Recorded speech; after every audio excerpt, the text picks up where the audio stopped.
listening to only the best internet radio station in the world.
Attention, please.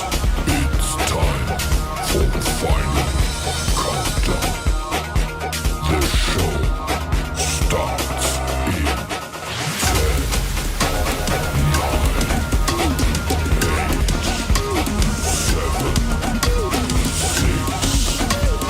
5, 4, 3, 2,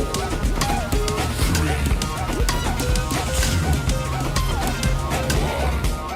Let's rock. Welcome to the show. Welcome to the Tech Report with Anesu Musopelo and my co-host Slindile Matala. We have our guest today. It's not his first time, second time now, right? It is. Mr. Duru Alde, talking about the Tech Series. Today we're going to be focusing on the video game aspect of the Tech Series program, and we're just going to be discussing different things about it and all the interesting stuff about it. So, say hi. Wait, morning, guys. Is it afternoon? Morning. Can I disturb you? Sure. I don't think I can't see myself. Is that how it appears? No, that is not how it appears. Okay. I'll disturb you a bit.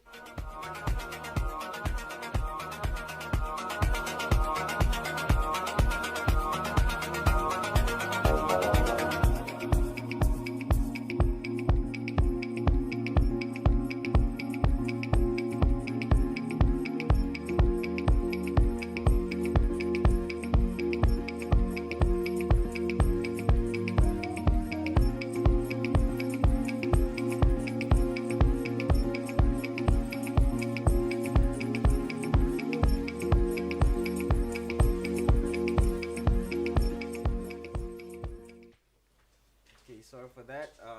So getting right into it. So the video games, right? Yes. Video games, yes. So we have the kids making video games here at the primary school. And, Secondary school. Oh, it's secondary. I mean, Mhm. secondary school, yeah. So the first question I have is, which programs do the kids use to make these games? Okay, so hi everyone. The video game class or program that was designed, so it ran for term 1 of 2021. And like we were talking about with a lot of our programs, these are either all new or we're still piloting how they went. So the program ran for now, it was just term 1 of 2021. And we're trying to figure out really the next step for the video game program. One of our ideas long term is really to integrate the video game design program into our IT curriculum at the secondary school. So I'll talk a little more about why later, because I believe it addresses one of your future questions.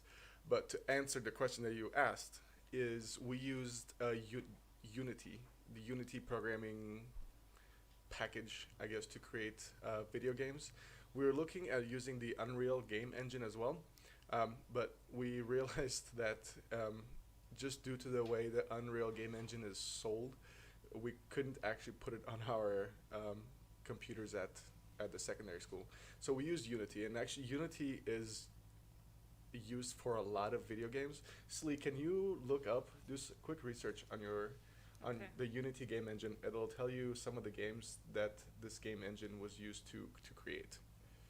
Yeah, I think I've seen it on one of the games that I played. I'm not sure which one it is, but it has like sort of a logo, like a cube. Is it? Yeah, yep. It's Here it is. show the camera. Okay. Wait. Yeah, it's a little cube. It's a little Yeah. like black cube with just the words Unity on it. So that's what we use. It's actually a very popular game engine. A lot of both independent and like big production studios use this game engine. Okay, that's nice. So like, is there some sort of like programming that's involved, like coding that's involved, or it's just pure drag and drop or something? There is some light coding involved, but the reason we liked Unity, or we chose to use Unity in the design program, is because it uses a lot more drag and drop features. and the commands that you tell the computer, you don't necessarily have to know how to write the syntax for that code. You can just talk about, hey, I want this character to jump, and then the Unity program engine takes what you're telling it as a human being and it translates it into computer code. Because we wanted to, through the video game class, we wanted to show all the different aspects that it requires to create a video game. Because you asked me about coding, so you're clearly curious about like how the coding aspect works. Yeah. But if you think about video games, what all does it require? So yes, it requires coding. Obviously, it requires computer literacy. It requires storytelling. It requires graphic design. It requires a lot of teamwork. Video games are rarely created by one person anymore these days. So it requires maths. It requires art. So how many is that? 7 or so? I think. Yeah, over almost 10. I should say almost Yeah. 10 things. It requires all these different like skills and knowledge. But until you actually start creating the video game, you only think it maybe, depending on people's like interests or what they've seen, they only really think about that one aspect of it.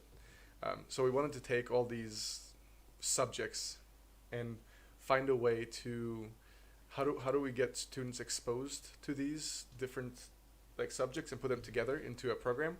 So that's where we came up with the video game design class, and also because I like video games. So. What's your favorite video game? Favorite is a tough question, sir. Just say one of your favorites. I've spent way too many hundreds of hours, for example, playing a game called Football Manager. Do you know what Football Manager is? Yeah. I'm actually not embarrassed to say this. I've probably, in all the Football Manager, Football Manager. yeah, I'll tell you more about what it is. It's great. But I think in my lifetime of playing Football Manager, I've probably played that game for over 1,000 hours. And the reason I know that is because the Steam platform where you buy the games, it actually keeps track of the amount of hours that you play. So I think the first Football Manager I played was when I was at university in 2007 is when I first got introduced to this game. So yeah, it's probably been closer to over 2,000 hours that I've played on this. Not on one game, because there's a different iteration every. No, I'm not. I am a little bit crazy. I'm not that crazy. So Yeah. every few years I'll buy the new version of Football Manager. So yeah, I probably put 1,000 to 2,000 hours on this thing. That's a lot. Wait, I got one question from what you're saying. Like, since video games they require like teams and all, Mm-hmm. do the students focus, like, let's say a student comes up with an idea, right, Mm-hmm. to make a game about maybe Stickman something. Does he work with other students, or like that's his project, he's gonna do it on his own, since like they don't really have to do much coding and all that stuff? Mm-hmm. Does he do it on his own or her own, or like do they have a team that's Sure. So in the program that we ran last term, every student had their own project. okay? But what we were starting to realize is we had 12 students in the program. 12. It's either 12 or 13. I always forget the exact number. We had 12 students, and we had one instructor. So whenever the students had a question, the instructor would actually say, hey, Anesu, go ask Slee. Slee already has figured out this problem. So then Slee would come over to help you. So the instructor was there for guidance and obviously to teach and show how to create video games. But he also was pushing a teamwork aspect of it. And just so the students like learned how, one, to help each other, but you also, the way that you end up really knowing that you know that you're good at a certain subject is if you can teach somebody else. So it was also a way for the instructor to prove to the students, you guys know how to do this. You don't have to ask me as the instructor every question. You can ask your colleagues, or you can ask your friends how to fix, or like how to get past this specific challenge in your video game design. Okay. So for now we're gonna have Amantle for news. Actually a bit late for the news, but anyway, here it goes. Time for news on TDA Teleradio, straight out of Madrid. The radio station you can't live without. This is your radio. Number one local station. The new brand of radio. Good afternoon and welcome to the Dow Academy Teleradio News. It is 12:30, so here are your headlines. France's second biggest telecoms firm buys 12% of the British telecommunications. Miraculous mosquito head cuts dengue by 77%. And our last headline, Birmingham NHS worker steals dead patient's bank card to buy snacks. Those were our headlines this afternoon. Tune back in at 1 o'clock for our full news in detail. Time for news on TDA Teleradio.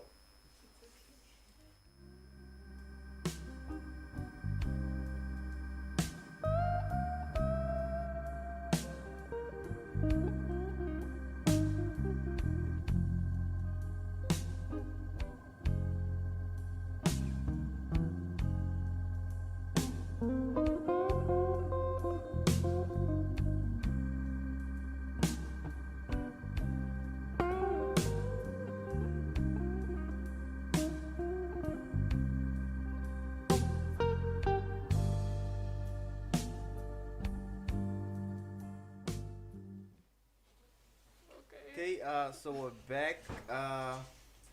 Yes, we had finished on how the kids make the games and the work in teamworks, and they do sort of.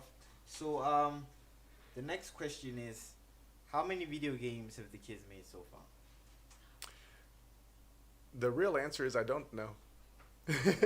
No, we had 12 students. I know some of them finished their video game.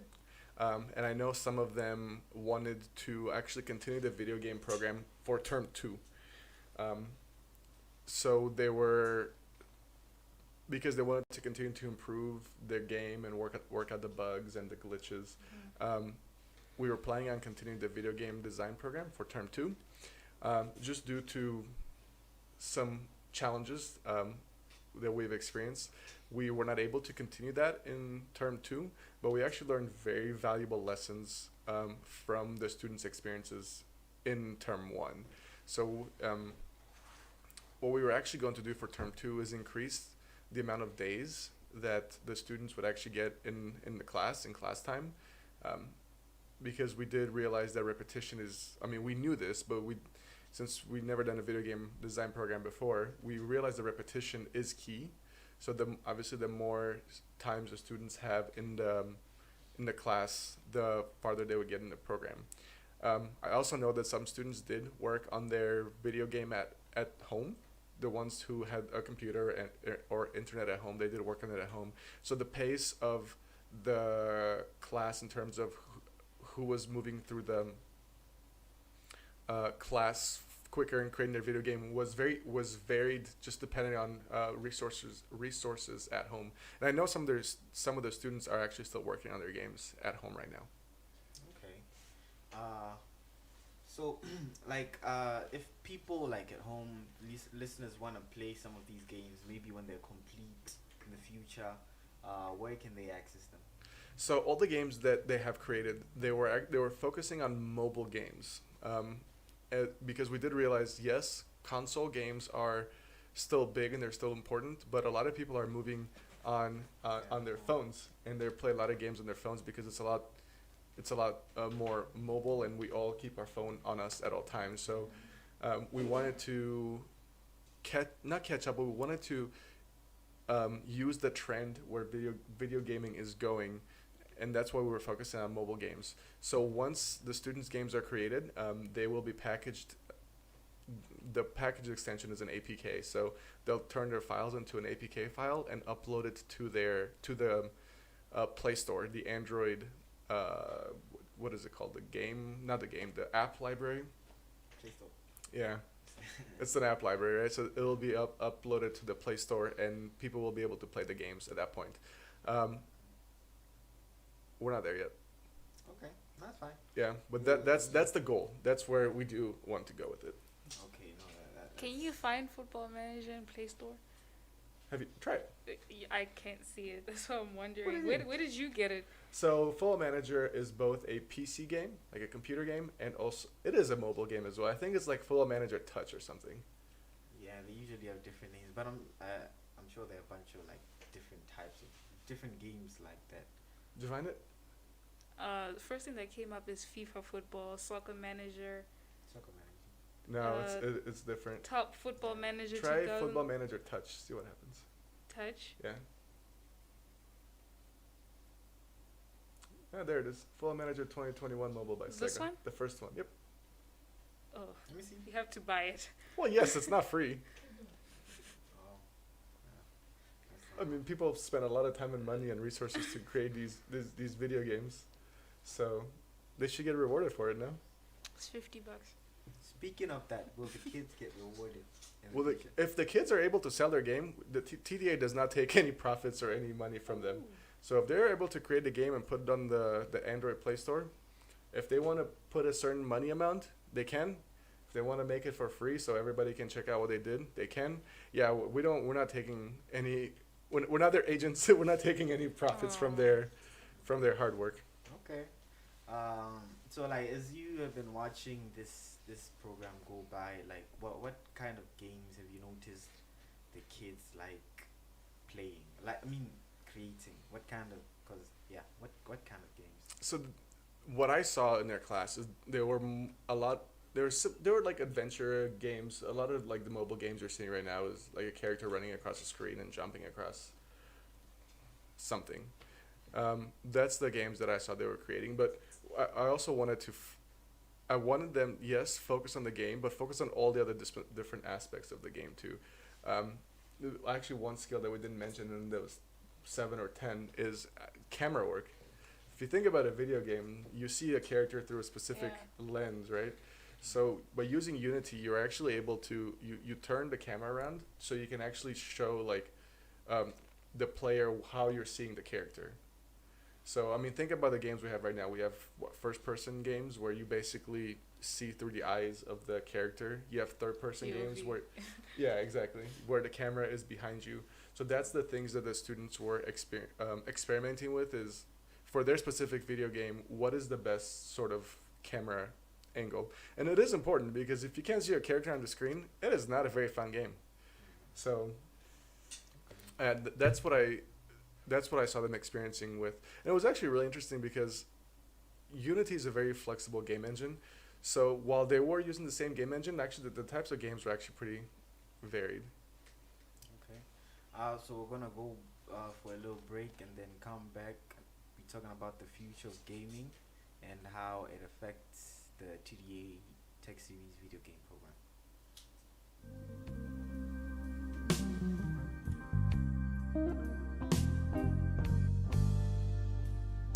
Well, I've been looking for my baby, and I wonder where can she be?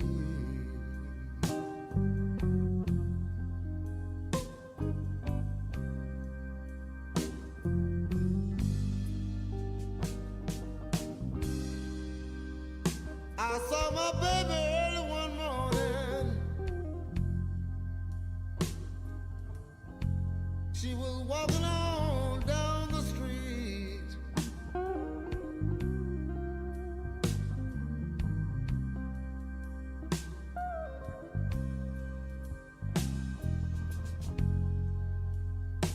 I saw my baby early one morning. She was walking on down the street.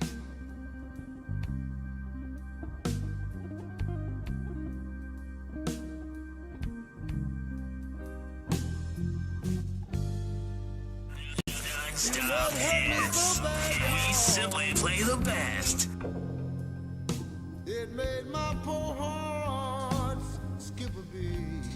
Welcome back to the Tech Report. So now we're gonna be talking about the future of gaming and how the Tech Series is involved in pushing the future or adapting the program to the future, right? So when we talk about the future of gaming, we talk about virtual reality and all that. Like, I think for now, you've not yet reached the point where like you're gonna incorporate virtual reality, if I'm right. I think most developers have not incorporated virtual reality Yeah, into. so I'm saying. But the speed you're moving, the program is moving. I think in a few years it's gonna be there. So You're gonna come teach it. teach The video game program. Do you not play video games? not a lot. Most people think I play a lot of video games, but Yeah, it I looks don't. like. I'm actually surprised you're saying not a lot. I don't play a lot. I don't play mobile games like chess and all that boring stuff. But anyway, so yeah, the future of video games. We have the cloud-based video games. We have streaming. It's getting, you know, it's getting popular these days. Well, what are your thoughts on those? So we always do want to have programs that are very relevant during that specific time period, right? So you were talking about VR, virtual reality, or there's even AR, augmented reality. Yeah. If during that, like as we continue to develop these tech series programs and the video game one, we will look out in the market, right? Because the purpose is for our students, yes, learn a skill, but can you turn that into a career? So we're not gonna be teaching students programs about, hey, let's learn how to make Tetris. While Tetris is great, that was technology from 30 years ago. So we'll look out in the market and say, okay, if a Form 5 student right now is picking up this video game design program, what is happening in the business or the real world? So what skills do those students have to learn then as they get ready for their university, or if they look out for like a career path? So if VR, virtual reality at that time is the hot thing like it is right now with mobile, then we'll start introducing VR skills. We may introduce them through video games, or we may introduce them through a different medium, but we do always try to match what the market is looking for during that time. Okay. Oh my god, this game is called Tetris. What did you call it? What? You want to explain to the viewers what Tetris is? It's the brick game. Yeah, the brick game with the bricks that look like the way you actually had to match the bricks and they're falling and then you had to place them. I didn't know it was called Tetris. I just said Just called the block game? Block game, yeah. No, Tetris, Wow, okay. I think Tetris is still like one of the highest grossing like video games ever made. And did you guys look? I think when we're doing some research for this, how much was the gross profit margin for video games last year? It was like $120 billion or something. Yeah, $130 billion. It is a huge industry. So Big. people have this perception that video games are like for kids in a corner to play with, to keep people like to keep them busy. But I mean, this thing makes more money than Netflix, than the movie industry, than the Yeah. sports industry. Than I mean, it's a huge market, and it's still very untapped in terms of careers. Do you guys know what like crunch development is? No. So what happens is before a video game is released, it's called like crunch time. So and it can be like a week, a month, depends on the type of video game. But what crunch is that the developers that are working on that game basically work 12, 16, 18 hours a day to get ready to release the game as bug free or as glitch free as possible. And the big reason why that is happening, why that you always have that crunch, is because there's not enough game developers, there's not enough people, experts in that industry for the company to hire to say, hey, we have this many resources we can put towards this project. So if Anesu is really good at video games right now, you would have your normal work schedule, but as we're getting closer and closer to the release date, you're going to be working this crunch time, which is basically killing yourself. It's actually a big ethical thing in the industry right now, is did you use crunch to release the game? And a lot of companies are even putting out PR saying, hey, we did not. It's almost like it's the new green movement from a video game perspective. But that's because there aren't enough game developers, or there aren't enough good game developers, because it's still a new industry and a new career path. So it's no longer that small thing in a corner that nobody that like I say just use your child to distract. Like it's a serious career opportunity, and it's because it's digital.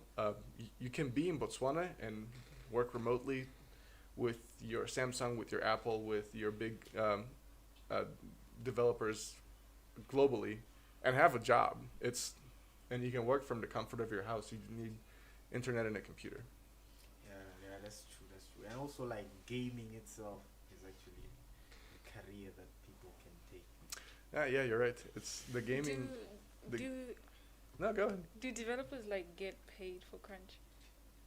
They get paid overtime, but there's only so much overtime a human being can take before it does cause a lot of stress and anxiety and like mental health difficulties. I'm not gonna say issues because everybody's different, right? So some people can take Yeah. stress for 3 months and be fine. Some people can take it for 2 or 3 days, and it affects people differently. But no, nobody likes it. I mean, the game developers don't like it because they have to pay overtime. The human people, the developers, don't like it because it's not a good work-life balance. So it's a good career opportunity. Yeah. And there is a big difference between playing games and being a game developer. Anyway, yeah, being a game developer, yeah, it is, and especially in Africa, like there are not a lot of, there are some game companies, but they're usually small because they don't have human resources Mhm. to be able to do that, and it's easy for people to like start a game. Like you don't have to have like a whole team or whatever. You can start a big game and with just a few softwares, and then Mhm. sell it and make like this other game. It's about a bird. I don't know if you've heard about it. About what? Would you? A bird, like it Ang- got so viral. It's Angry Birds. Not Angry Birds. It was a simple game about like this bird that had to like go through like these Mhm. obstacles, and then like it got so viral, people got addicted to it, and then like the guy made so much money, and then he had to take it down because he felt that people I do know what you're talking about. know about it. Yeah, right? yeah. I forgot his name. Actually, can you check out see if you can find the game? It's Because basically- it got viral to the point where the developer like is actually being like threatened for his life yeah, or something. he was being threatened. Yeah, so he has to take it down. Take the pressure and all that, Mhm. and he felt also like from an ethical point of view, like was taking a lot of time from Mhm. people's lives. Yeah, and it was I don't, what was it called again? It was Flappy Bird. yes. But no, we laugh at this stuff, right? But if you are creative, and if you work hard and it is your passion, you can do it. There was one person that did this game, right? Yeah, it Yeah, was Doug fun. Wynn. Literally one Yeah. person. That's how How do you any say his game- name? Win. Win. Mm-hmm. It's not spelled win though. Tell us how it's spelled. Check how much he made also after that. Dong, and then his surname is Nguyen. Is that win? Mm-hmm. You agree too? Yeah, I've heard something like that. Yeah, it's Win. It's not Nguyen. I thought it was Nguyen. Guys, trust me. I had colleagues who one of my colleagues' names used to be Win-Win, like oh, like that. yeah, and his joke was also like, hey, guess what my middle name is? It wasn't Win. I thought it was win. I know. That would have been funny. Anyway, how much did they make from that? The game's author claimed that it generated $50,000 a day in in-app advertising. Wow. Mhm. Yeah, he didn't even sell it. Just advertised. Games like Minecraft where like they Mhm. sold them. Yeah. So actually, so like people could create jobs in Botswana just Mhm. from these games, because like if you get $50,000 a day, you create a lot of jobs for people, create more Yeah. games, and open a lot of companies. So yeah, that's yeah. And also you're talking about AR, augmented reality. Mhm. What are your thoughts on that? We're just interested in, just since we are the tech show, what are your thoughts on it? My personal thoughts is really can you look up the definition between AR and VR? Okay. I always confuse the two. Oh, But I A- think, yeah, do you know what the difference is? yeah, AR is the one like where you can actually You can interact, right? yes, because like you can use your phone to like see that Mhm. things actually like it combines your environment with a virtual environment. Yeah, there's like a haptic Oh, feedback. real world setting, Yeah. Yeah, and then real virtual world reality is just it's seeing. virtual everything. Yeah. And then, yeah. fictional like- reality. Yeah, I was asking these guys about like what they're most looking forward to Mhm. with AR, and they were saying like they wanted to meet their favorite celebrities and all. Like she Mhm. wants to meet Marshmallow, cause you can. But I think you can do some of that now. Like I'm not sure which specific artists are doing, but for example, like the Louvre Museum in Paris, in France. We know what the Louvre is, like one of the biggest art Okay. museums in the world. It's where the Mona Lisa is hosted. Oh, Yes, I am right. Yeah, we know. No, okay, so that in that museum, that's called the Louvre, is a French word, Louvre. it's beautiful.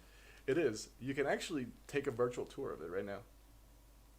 You can Of go the on. museum. Yeah, Oh yeah, yeah. You can take. How? You like with virtual reality. with virtual reality. Yeah. Wow. I mean, right now, if you Google like Louvre virtual reality, you can. There's this website will show you. You can go around the Louvre. A lot of real estate right now is being sold through virtual reality because of the pandemic. So sellers actually set up the technology like in their house, and then anywhere in the world you can actually take a virtual reality tour of this house. It's the direction technology is moving in. My personal opinion, it's gonna take us a very, very, very long time to get away from like personal hardware and personal gadgets.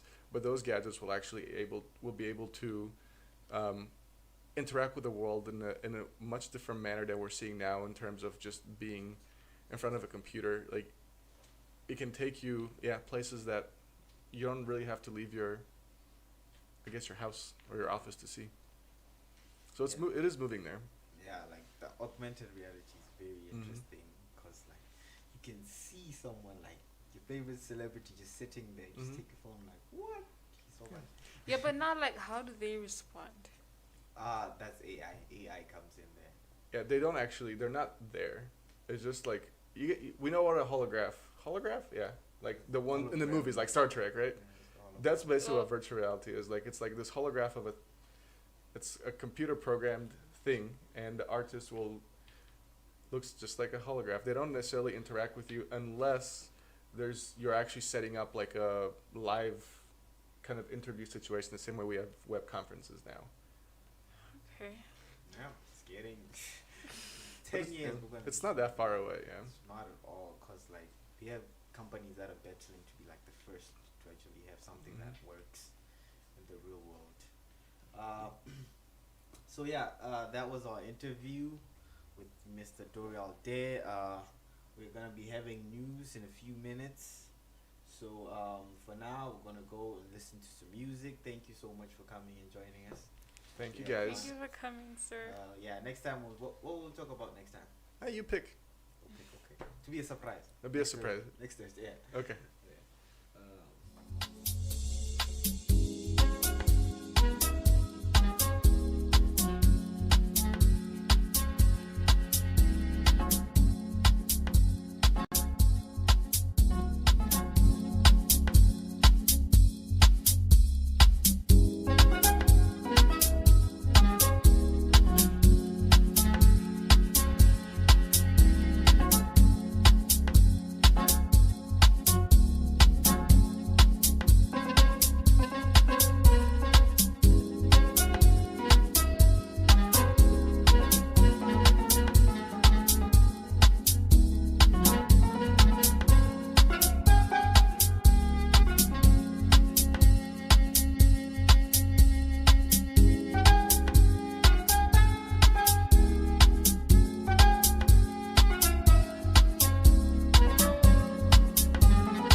on TDA Tech Radio, straight out of Madrid. The radio station you can't live without. This is your radio. Number one local station. Good afternoon and welcome once again to the Dow Academy Tele Radio News. Here are your news in detail as promised. France's second biggest telecoms group, Altice, has acquired a big stake in the British telecommunications. Altice is owned by French telecoms tycoon Patrick Drahi, who also owns Sotheby's and businesses in the US, Israel, and Portugal. A stake of 12% is much more than would usually be considered as a passive interest in the company. The BBC understands that Mr. Drahi wants to work closely with the British telecommunications, but that he does not intend to make a bid for the company. Altice has notified the takeover panel about Mr. Drahi's intentions, and that notice is good for 6 months. Mr. Drahi said in a statement, BT has a significant opportunity to upgrade and extend its full fiber broadband networks to bring substantial benefits to millions of households across the UK. We fully support the management strategy to deliver on this opportunity. He ended by saying they understand that the expansion of the broadband network is one of the UK government's most important policy objectives and a core part of its levelling up its agenda. Moving on to other news. Dengue fever cases have been cut by 77% in a groundbreaking trial that manipulates the mosquitoes that spread it. According to BBC, scientists used mosquitoes infected with miraculous bacteria that reduce the insect's ability to spread dengue. The trial took place in Yogyakarta City, Indonesia, and is being expanded in the hope of eradicating the virus. The World Mosquito Program team says it will be a solution to a virus that has gone around the world. Few people had heard about dengue 50 years ago, but it has been a relentless, slow-burning pandemic and cases have increased dramatically. In 1970, only 9 countries had faced severe dengue outbreaks, and there are up to 400 million infections a year. Dengue is commonly known as breakbone fever because it causes severe pain in muscles and bones, and explosive outbreaks can overwhelm hospitals. Moving on to our last headline, a healthcare assistant on a COVID ward who police said stole a dead patient's bank card to buy crisps and sweets has been given a suspended prison sentence. Aisha Basharat took the 83-year-old woman's card after she died on 24th January at Heartlands Hospital, Birmingham, West Midlands. According to BBC, she used the card 17 minutes after the time of death had been recorded. Basharat, who was 23, previously admitted theft and fraud by false representation. She used the card to make 6 purchases of €1 each on the hospital's vending machine using the contactless pad. Basharat made a similar purchase later in the day and tried again twice when she returned to work on 28 January. But the force said the card had been cancelled by then and she was arrested during her shift with the card still in her possession. Officers said she claimed to have found it and confused it with her own card, but they were different colors and she ignored hospital rules around patient lost property. Basharat of Farm Road, Birmingham, was given 2 concurrent jail terms of 5 months each, suspended for 18 months. Detective Con Andrew Snowdon described the theft as an abhorrent breach of trust which had distressed the victim's family. They were having to come to terms with the death of a loved one from COVID when they found the bank card missing. Those were our headlines this afternoon. Tune back in at 15:30 for news headlines. Those were in detail, I'm sorry.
sleeping tight with many arms and holes.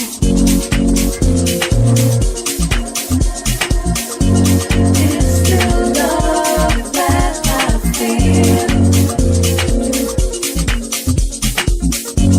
It's the hope that I got. Is this a dream that I dream?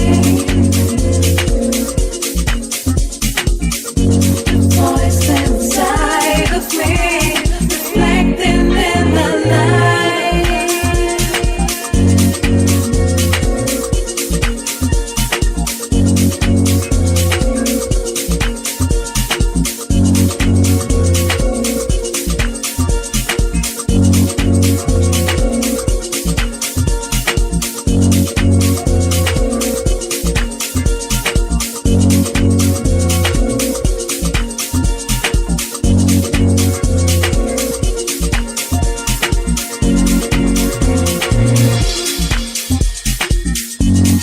Always too engaged to see the world passing by. Living in sympathetic relationships. Unable to distinguish light from dark.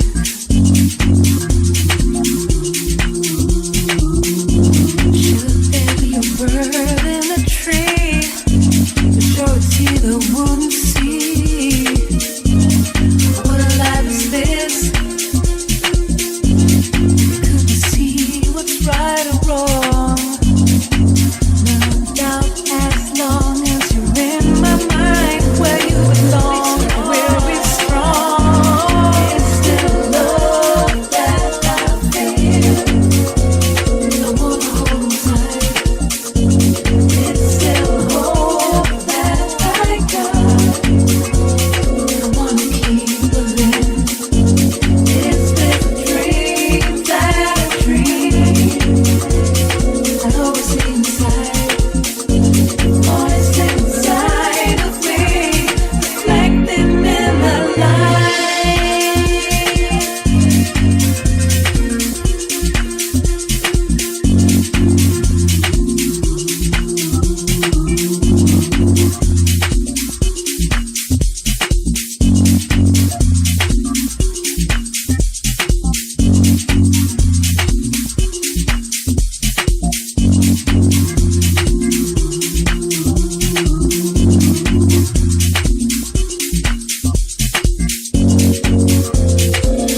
song.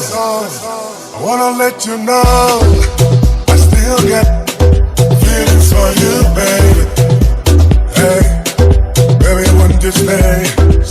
'Cause it's not fading away, no. I wanna let you know I still got feelings for you, baby. Oh well, baby, wouldn't you stay? 'Cause it's not fading away. No, no, no, no. Girl, I told you that I got feelings for you, baby. Feelings for you, baby. Hey, feelings for you, baby. For you, baby, baby, baby, baby.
Wanna let you know